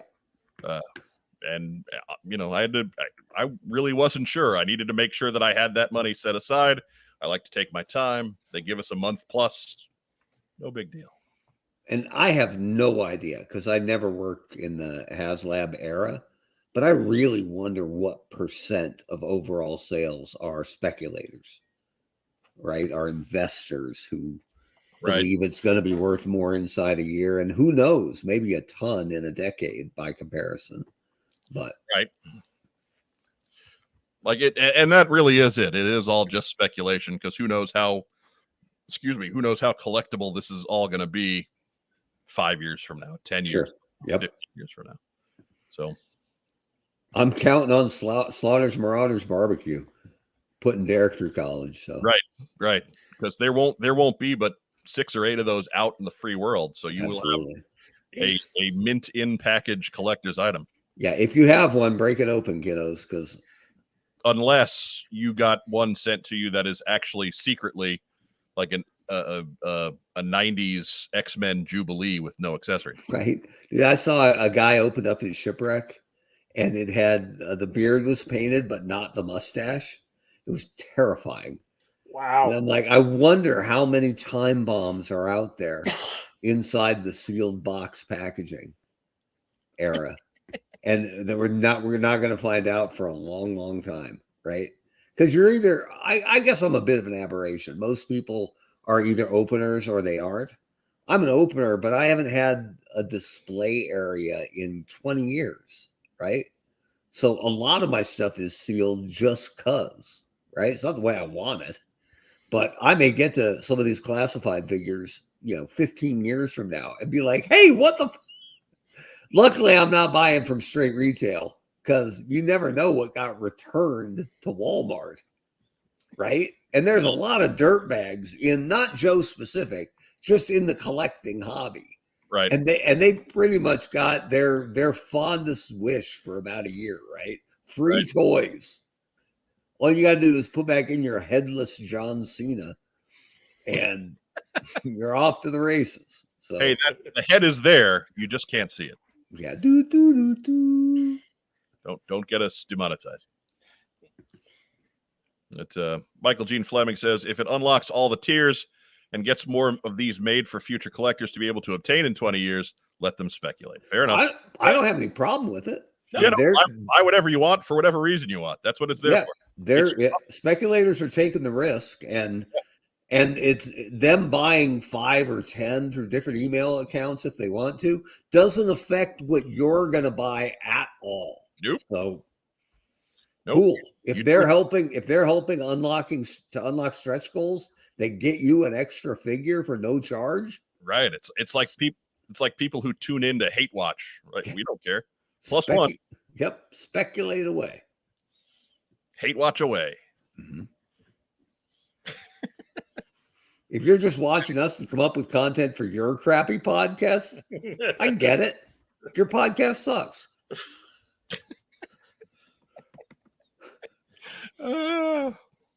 Next news item. Do. Hey, truth hurts, man. I want to leave that out there with the last statement. Your podcast sucks. I'm sure we're going to see or hear that again. That's okay. Right. That's not going to be community calendar intro number 11 or anything. Yeah. Podcast not sucks. Anyways, up next. Also revealed on Monday, the San Diego Comic-Con exclusive Chuckles, as we alluded to in the thumbnail. Special thanks to Ron Burgundy and team for helping us out on that one. But there he is in all of his glory. That's a pretty cool looking figure. I'm not going to go crazy trying to get a hold of this one because I have a feeling Chuckles is popular enough that we'll see a regular edition version of him. Like, I don't need fully loaded Chuckles if the cards don't fall that way. Man, I don't know. I'm not sure that Hawaiian shirt looking Chuckles is going to be at your Walmart store anytime soon. Well, nothing's at my Walmart store anytime soon. Walmart store ever. You know what I meant. Oh, see, he's out there, man. He's lurking. Yeah. He's there. Look, man, if nothing else, I'm a content creator, right? So Craig Cohan insists that our podcast doesn't suck. I We know. appreciate it. I didn't say We our know ours podcast. Your podcast. We're doing this. Yeah. Been doing this for 12 years. I couldn't possibly be that tone deaf, could I? Yeah. He looks cool though. I really dig this. This is a good looking figure. It's got great stuff. It's got bonus hands and all kinds of cool spy gear and cool art. You can catch some of that on the next page here. You can see him with his beat up face. Got a tomahawk coming in the background for pickup. I wonder what's up with that. Oh, good God. Don't even start. Got a cool little cartoon where he's judo kicking some bats and making off with a wall safe full of stuff. I don't know what Chuckles is up to here. Looks like Chuckles is a common burglar hoodlum, but stealing Cobra's rightfully gained wealth. Dude, that looks Cowboy like ruffian. one of my favorite coin-op games, Elevator Action. Right. Totally into the car and gone. Hey, go back. Can you go back one? Because this wasn't me. Somebody pointed this out. We can't zoom in here, but the Notice that even in the artwork, he's wearing slacks. I just had to throw a slacks comment in there. If we're gonna be brutal, the boots are way too high for Chuckles. But whatever. But I can't zoom in, I don't think. But dude, the cassette player there next to the binoculars is 4,000% sound wave. Oh yeah, Which is I believe. awesome. I believe. Don't they admit it in the press release? Did they? I didn't. I read think it. so. Yeah. yeah. I don't trust the press. And Tristan McDonald, quick to point out there that Crimson Baroness and the twins are in the artwork. Well, there was that not so subtle hint dropped on the last live stream. You know. Right. But it's there in the corner of the artwork. You missed all that Yeah, stuff. you know what, Rob? Not everybody watches the live streams. Yeah. I mean, don't be a butt, Rob. I'm gonna be a butt. I don't care. Don't be an elitist. Watch the. Yeah, that's it. He's a butt, so he's out. He's gone. So you can butt out. So we'll I mean, that's a pretty good sign that those figures are coming somewhere. We'll see how they're unlocked or how they're available to us. Maybe it's another San Diego exclusive. Maybe it's a PulseCon exclusive. Maybe it's a whatever. We don't know. We'll find out when they tell us. If it wasn't for Gridiron, I'd be buying this Chuckles just to get the shoulder holster to make my Steeler. But they already hooked me up, so I'm good. Andrew Gaugan, impressed with my producing skills. Mm-hmm. Mid-sentence. Chef's kiss.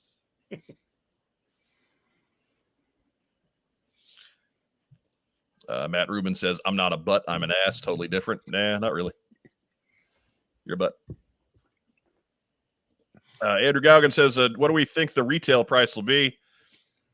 I'm going to go out on a limb and say that Chuckles here on his own, $60. Ooh.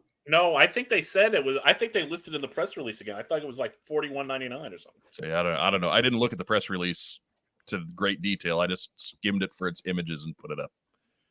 But if they put up $41.99, I'll bet you just being a San Diego exclusive, it goes up to $50. Man, that's a bit of a gouge. There's not that much here. Nah, there's not. But You're paying for packaging a little bit. Yeah, it's an exclusive, damn it. And he's got a beat up face. But Viper Scout says, surprise, they did this deco as an exclusive.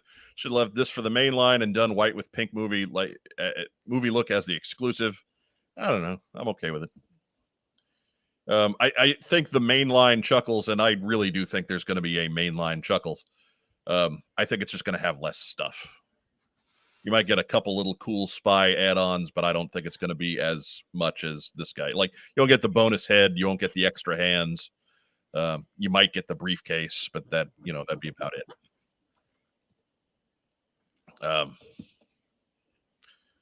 But Darren points out Mindbender was $41.99 as well. There you go. So that's probably solid. But yeah, I like this. I'm just if it doesn't come my way, I'll be okay. Yeah. I don't know if they're going to be better about those online barcodes or whatever they did last year, whatever that system was that everybody was able to scam. From the press release, they're basically saying that you have to be present to get one. Now, that doesn't mean that after San Diego that they don't put some on the Pulse. Right. Yeah, I mean, they said that last year too, and who was ordering it right on the first day of San Diego? Yeah, but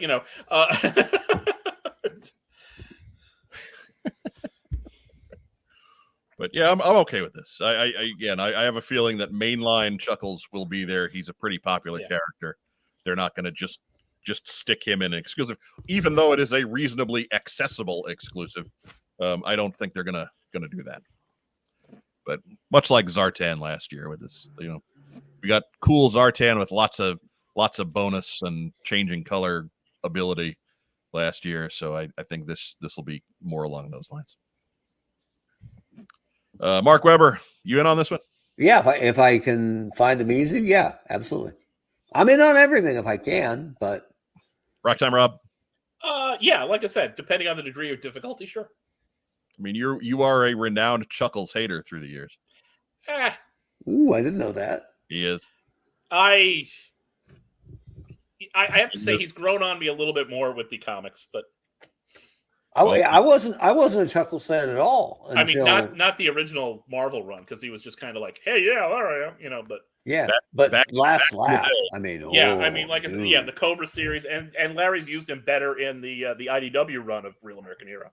I pushed as hard as I could when I was there for them to shop Last Laugh to Netflix and around, and nobody else is willing to fight that fight with me. But way back in the day when we were just toe-headed lads, and Chuckles was released in 1987. Oh, Rob hated him. I wasn't a fan either. The thing that I really hated about him was his code name. I was like, that's the stupidest code name. I love the shoulder holster. I still think it's kind of dumb, but wasn't it the first functional shoulder holster in the whole line? Yeah, I dug that, but I think I took it off him and gave it to somebody else. Hey, Chad's here, chopping in to say hey, everybody. Hey, Chad. Hey, Chad. What's up, Playboy? Have you on. Good to see you, man. Hope everything's going well. That's right. But I don't know. Chuckles never bothered me because he was. It's okay to have a dude who's deep undercover who just doesn't take life seriously, and that's his name. That's his name. Hey man, as King of the Lazy Bastard Customs, he's got great pants, and he does have great pants, and he can throw a missile at you. That's true. And he can ride a helicopter right under the blades. And we're getting a helicopter where he can do that. Maybe he should have come with the Dragonfly as the third paratrooper. I think San Diego Chuckles just went up my list. Moving on up now.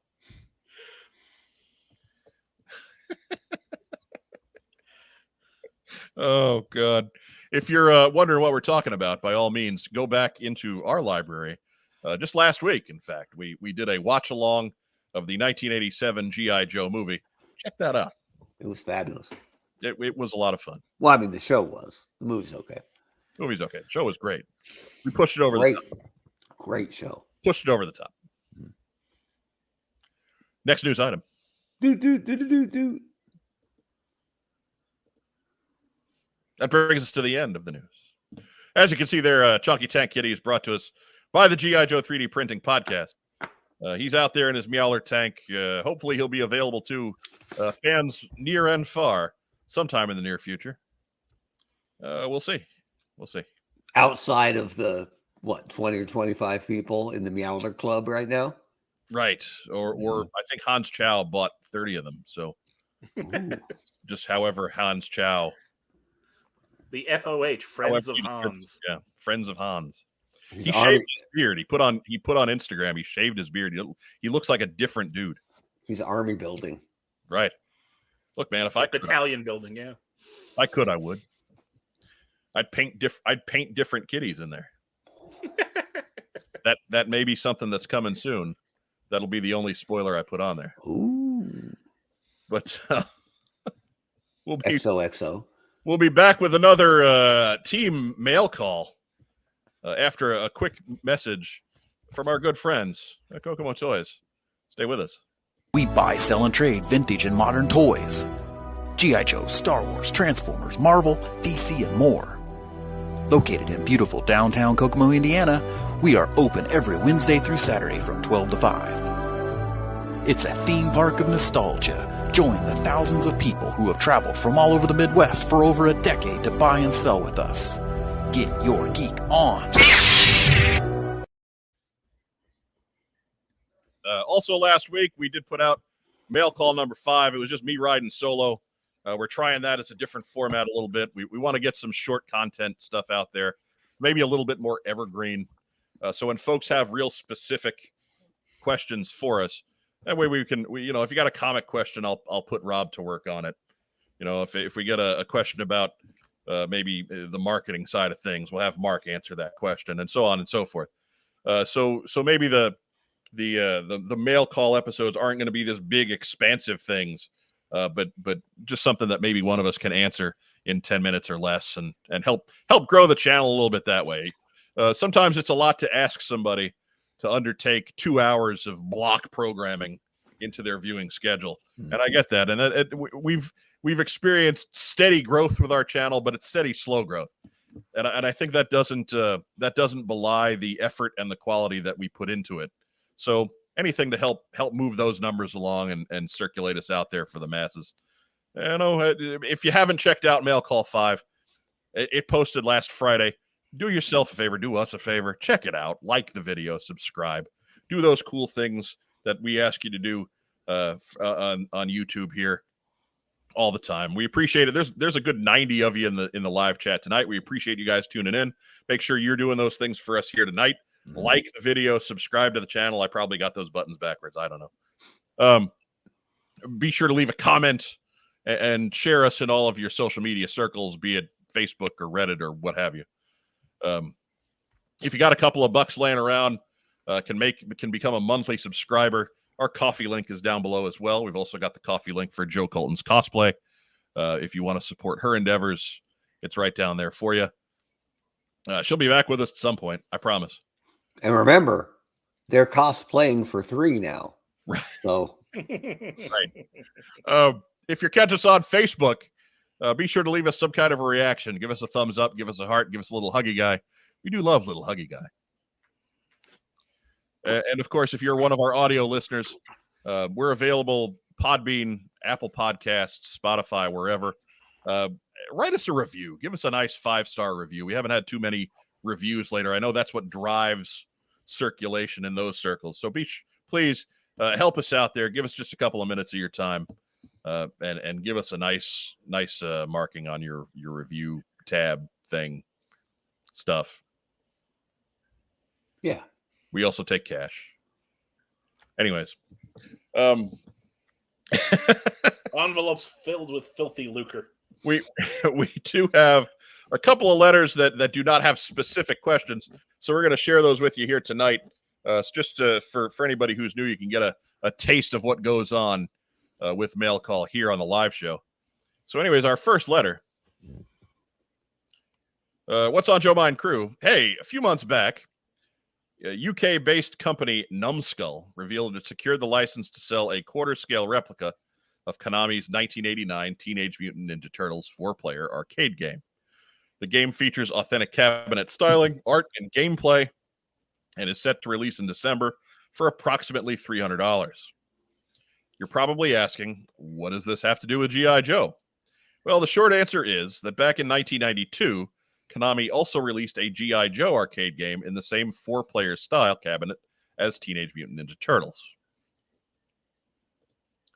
Designed as a third-person on-rails shooter, the game allowed players to battle Cobra across 3 multi-stage missions and play as either Duke, Scarlet, Snake Eyes, or Roadblock. It's a fantastic game that, unfortunately, was never released for home consoles and is playable today only through original arcade hardware or emulation. Add legal warning for copyrighted game ROMs here. I don't know how much demand or interest is out there for a quarter-scale GI Joe cabinet, especially if it carries a $300 price tag, but I thought I'd highlight the upcoming release of Teenage Mutant Ninja Turtles as an opportunity for Joe fans to reach out to Numbskull and let them know that they're interested. Email them at hello@numbskull.com. Remember, that's hello@numbskull.com. Numbskull would need to work with both Hasbro and Konami to license the game, which might be a tough hurdle to overcome. Probably no bigger hurdle than Turtle. But regardless, it may be worth a shot if it means more fans can experience this obscure gaming gem from the early 90s. If anyone's interested in learning more about the game, Joe Sightings reviewed it last year. Link for that review is down in the comments below. Thanks for sharing, and yo, Joe, the Sarge, Ryan Chrissy from joesightings.com. So no problem, Sarge. We're glad we can help you out with that one. Everybody, check out that review. Ryan does great work. Back in the day, I was one of the admin staff of the Joe Sightings forums, which don't exist anymore. So it's not without saying that if not for the joesightings.com forums, there may not be a What's on Joe Mind today. Ooh. That was my first dip of the toes into what is a GI Joe community. And that got into show running and community building and podcasting and all this other stuff that's come since then. So anytime you can get over and support Ryan and joesightings.com, if you like us, you'll like him. He's pretty level-headed and even-handed and fair. He's not shilling anything. He's not tearing anything down. He just enjoys GI Joe stuff and wants to tell you about it. So head on over, joesightings.com. Follow the link in the comments. Check out the GI Joe video game. There's some playthroughs on YouTube as well. You can check them out. But it's a pretty cool little game because it was 1992, but it uses the 80s versions of those four characters. So it's Duke, it's classic Scarlet, it's classic Snake Eyes, and it's 85 Roadblock, I think. So it's the guys that we're used to seeing. It's not the weird 1992 versions of them. So it's a good time. And yes, so remember, if you're watching us here tonight, it's part of your debt of gratitude to joesightings.com. Check it out. Thank you for the letter, Ryan. We'll do our best. Doesn't Terry Dizard have an original full-on cabinet of that game? I'm pretty sure that's one of the holy grails of his overall Joe collection is that full-on arcade game in his living room. I think so. I remember that. Kokomo Toys had one for a long, long time. They actually sold it because Todd will sell anything if you give him the chance. And but he had that for a long, long time in the front of Kokomo Toys. I used to play that with his kids, and now and they were better than me at that game when they were 5. So kind of begs the question, though, right? What kind of moron would have a video game cabinet just sitting out in their living room, right? Like, come on now, please. Jeez. It's better than a pinball game, I guess. As long as you're playing Rampage or Joust or 2-player Gauntlet, which makes no sense. Because Gauntlet was a 4-player game and there's 3 joysticks on that thing. But what was that on American Dad last night, Rob? Jurassic Park pinball game? I don't know if I saw that one. Oh, okay. It might have been after Rob went to bed. Oh.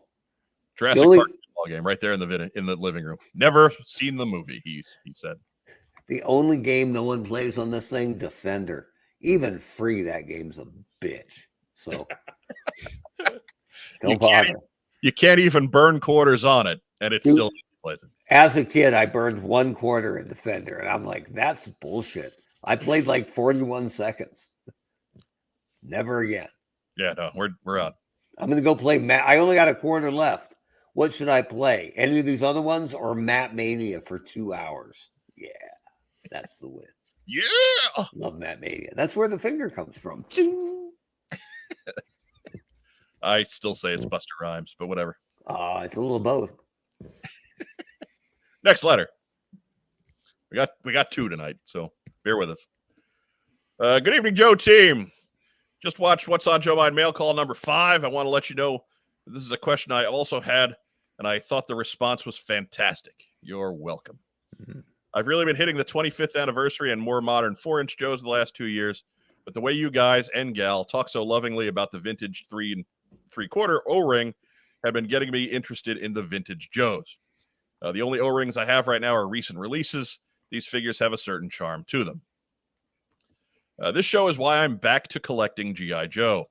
I was originally looking for a podcast about movie reviews since I had just watched the live-action movies, and your show came up on my search.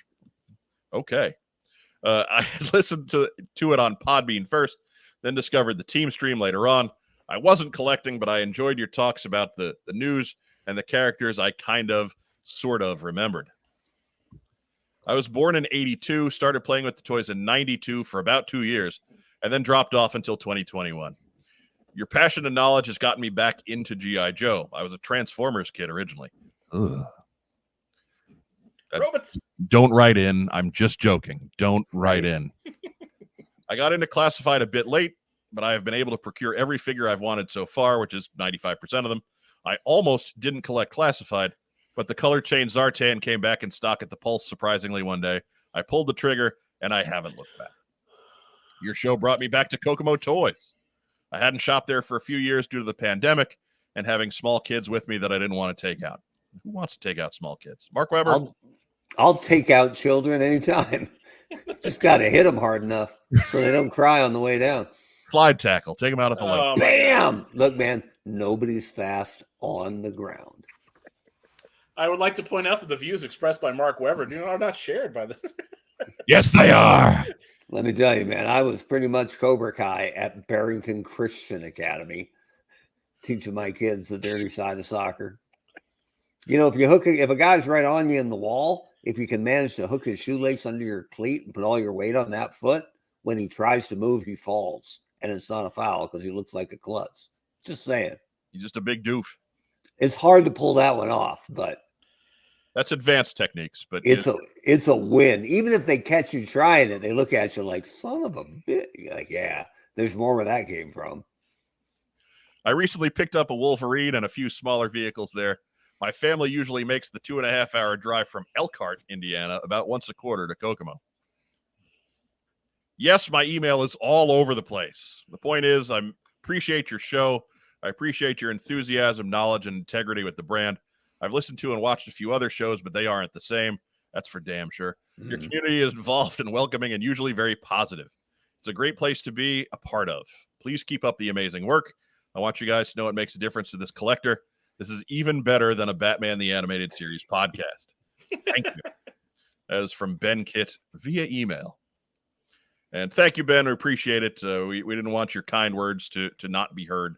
We're glad that we're out there and helping you out with this stuff. These are the kind of things. These are the sorts of letters that really give you a good feeling about what you're doing.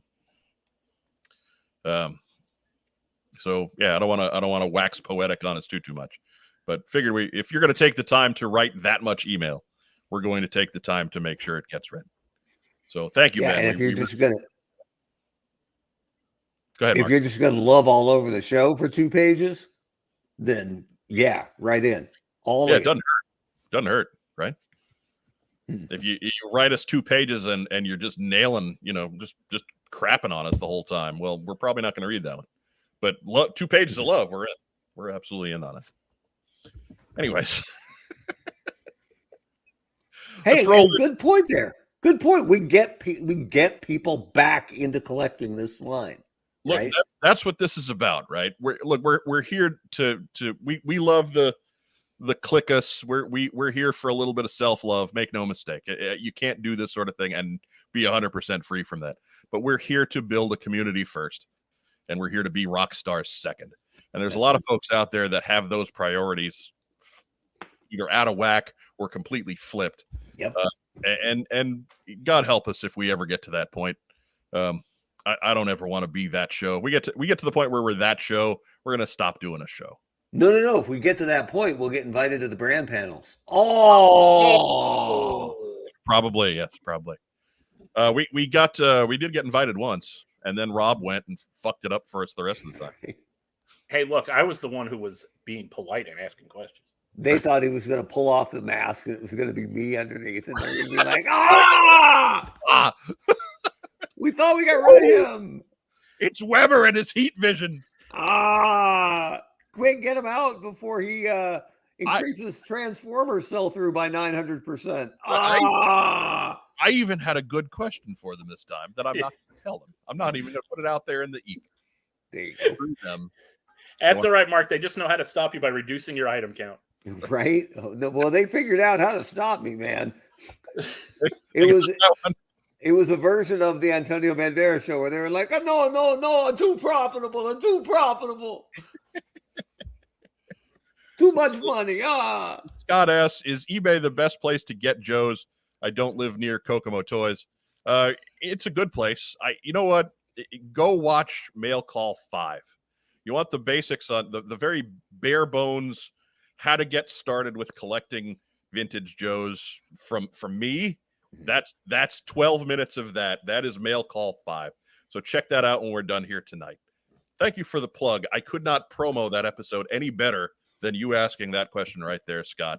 You are unofficially the fourth host for tonight. Salute. And Mail Call 6 includes a question from a listener. How come I can't find any Beachhead figures anywhere? Because I own them all. Anyways. Ben Kitt in the live chat tonight. It was a long email. I've become a teacher in the last few years, and I've gotten used to filling time with words. Well played. Somewhere there's a teacher named Benjamin Carr who's evil with a goatee. And yellow eyes. God help me, yellow eyes. Yep.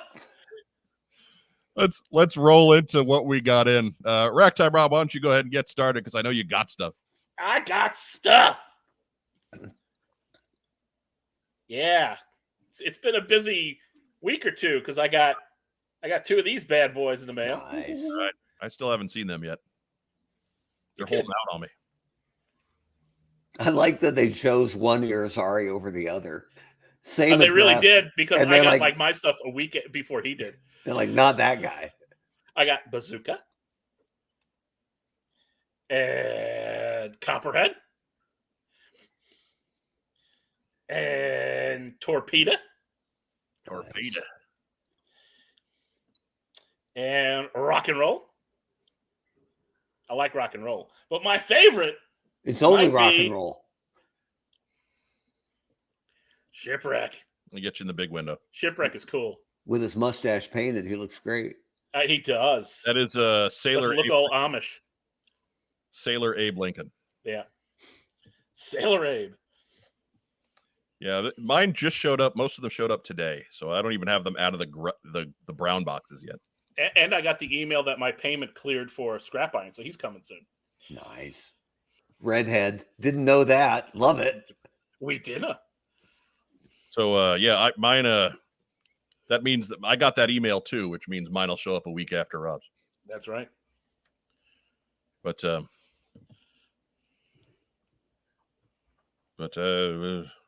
I missed something about Firefly. Firefly, hang in there, man. I don't know what's up. I missed it, and I can't go back for it just yet. But hang in there, man. We're with you. I'll find it. Maybe I can scroll up. You can't scroll up. It's your turn. You got to go. Oh, he's having a tough time right now. All right. Well, no specifics. We're here for you, Firefly. That's right, man. Yeah. So I was where I grew up, Bend, Oregon, for 2 weeks, and my mom's an absolute saint. If she finds anything that looks like it went to a toy, she brings it out here, usually in little Ziploc bags. So she brought me like a Grunt M16 broken off right at the barrel. Yeah. So it was like a sawed-off M16, which is not a bad idea, actually, because you can carry it better and less recoil, and better, worse aim, whatever. So I was helping her in the garage, and the garage is a absolute pit in my mom's house. Sorry to say it. Hasn't been cleaned in 20 years or maybe 40, because I found this thing in a bag. All right. So yes, this is Joe related. I want to see who can identify this first, because it's in the original bag. So it'll be a little hard to see. So I'm going to start way back from the camera and bring it close. Ready? What do we got here? Dun, dun, dun, dun, What dun, is dun, it? Dun, dun. Anybody? Now I'm catching all the glare from the bag, and I Anybody? can't tell what the hell it is. I can just see bag. I'm sorry, Mark. What if I push down on this gray thing in the middle and make It's the turbine edges stuff? from the it's the pushy thing from the hovercraft from the whale. It's still sealed. Oh, wow. Why would I have this? I remember that I had 2 whales, and I don't remember why, because I got it for Christmas back-to-back years. So the first one, something catastrophic catastrophic must have happened to it. Because I never ever bought 2 of a big vehicle. I didn't roll like that. But the whale is a good enough one that if your first one got ruined, you might want to replace it while you still could. Right. So I don't know why I have this. I have no memory why I would have this. And it isn't like you just pick up an extra, right? And I'm not going to open it. It's factory sealed, right? Clearly you did just pick up an extra. See, now that'll get Derek through college. Right? I have no idea why. Imagine if you had any veins in there. Right? I know, right? So, all right, cool. Mark, all I'm saying, Mark, is that cocaine's a hell of a drug. Right? And if you had this on your bingo chart, extra whale motor from Bend, not basement, garage, that's something. So real quick, Andrew Gogan notes that Hasbro obviously likes Rob more than so does most of our extended family. That's fair. Well, I wasn't on the episode where you guys broke all the the figure lines. That's true. So I got home and maybe energized by this, whatever. Like I said, I'm an opener, but I don't get to open much of my stuff. But I've been bagging on this guy long enough, right? Like most people have, that I thought, you know what? Let's see what's causing all this, right? So get out the it isn't really a live unboxing, but let's see. We'll just slide this out here. Let's see how bad that face really is, right? How bad is it?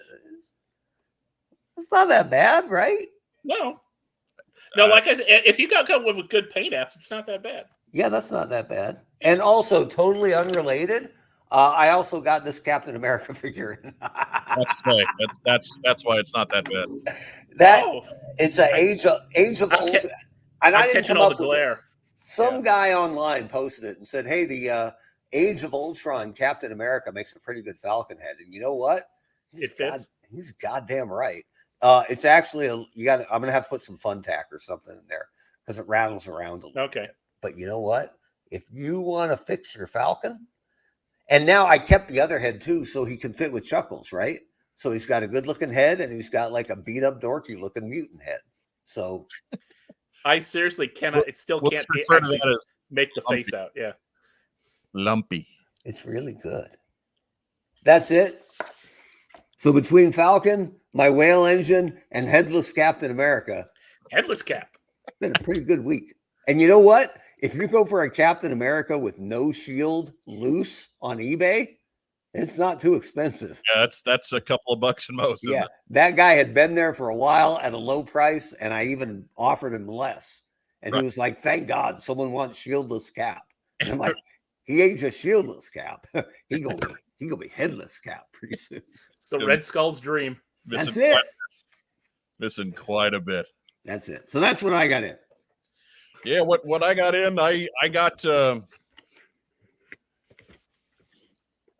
Firefly and Copperhead a couple days ago. I haven't had a chance to crack them open yet. Otherwise, the other Torpedo. Yeah, I'm sorry, Torpedo and Copperhead. The other 3, I presume, are what showed up today that I just haven't gotten to. And that brings us, of course, to our recurring.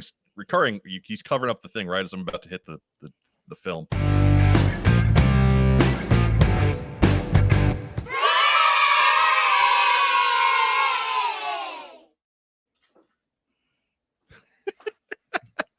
I get the big square.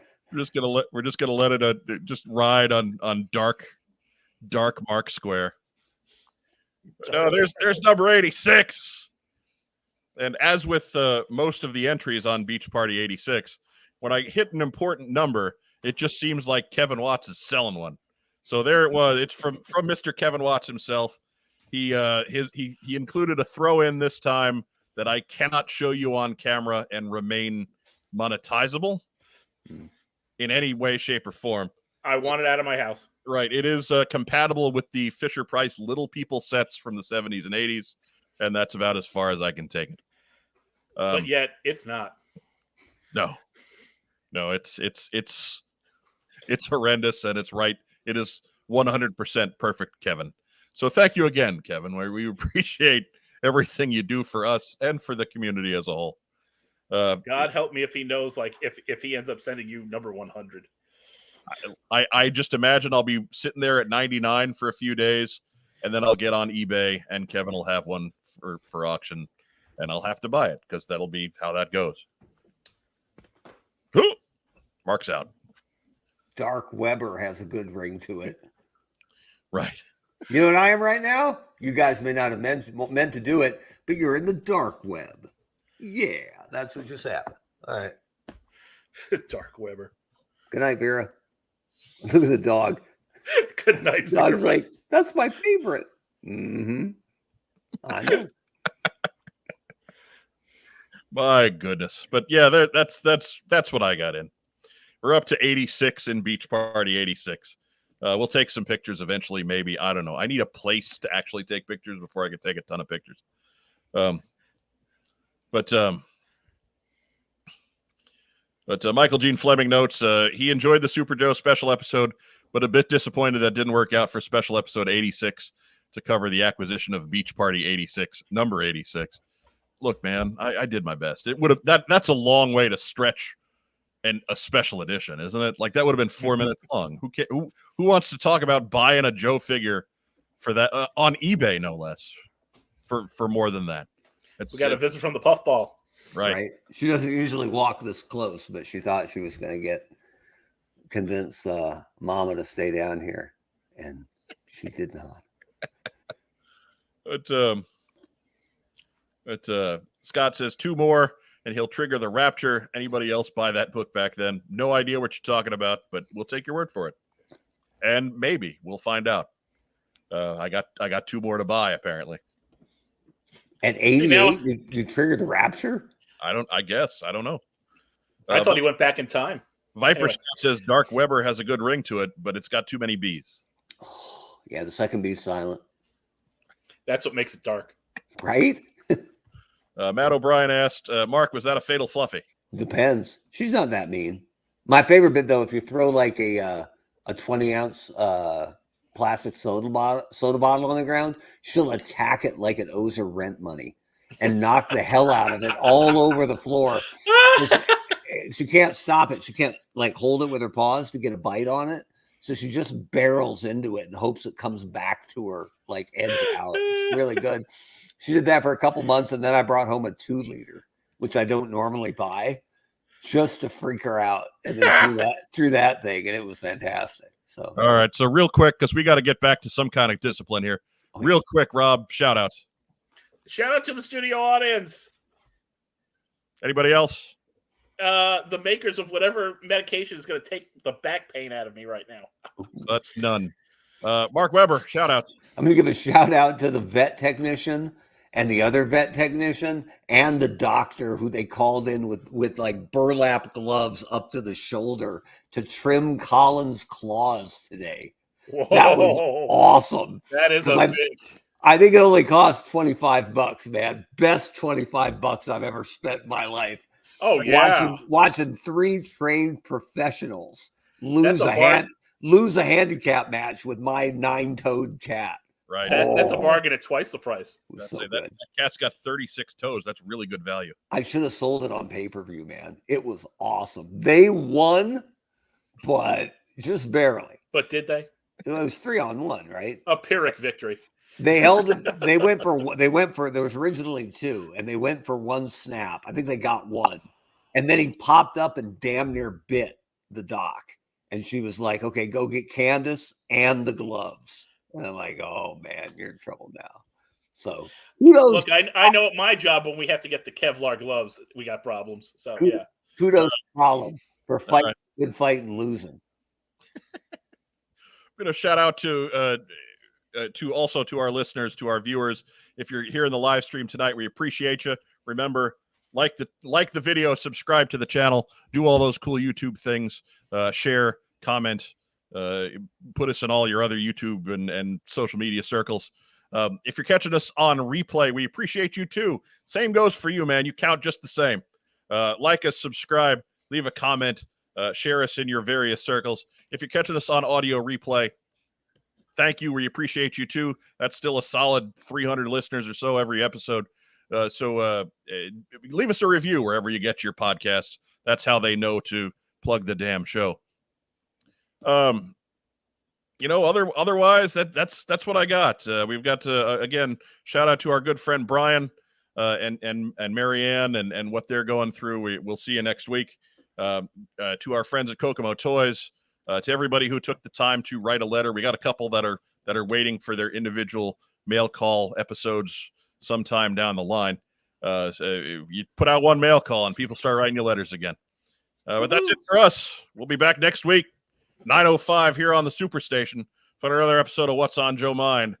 Until then, as our friend Vagon says, and he's got to be happy with a couple of paratroopers coming. Yeah. If you can't be safe, if you can't be safe, be stay safe. If you can't be careful, there we go. Have a great rest of the week, everybody. Did we just bone our own catchphrase? Something like that. Look, it's his catchphrase. I just lose track of it sometimes. Let me think of something witty to say. No. Good night, everybody. Yo, Joe.